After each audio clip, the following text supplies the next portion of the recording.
«Человек-эпоха» Зосима Васильевич Панев. В Госсовете презентовали книгу о выдающемся государственном деятеле Коме Зосиме Паневе. Издание вышло при поддержке регионального парламента и приурочено к столетию республики. Эта книга – продолжение вышедшего в 2016 году издания «История хранит имена». В основе ранее опубликованные воспоминания Зосимы Панева, председателя Совета министров Коми АССР, председателя Президиума Верховного Совета Коми. Это книга о том, как республика создавалась. Вы понимаете, это очень важный такой момент. В этой книге мы даже больше фотографий собрали, чем он собирал для своих книг о людях, которые с ним работали.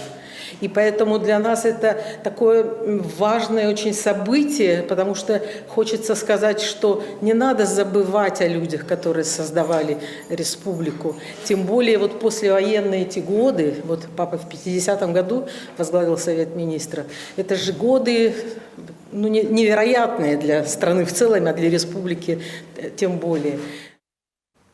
Имя Зосимы Панева тесно связано с крупнейшими достижениями в экономической, социальной и культурной жизни региона.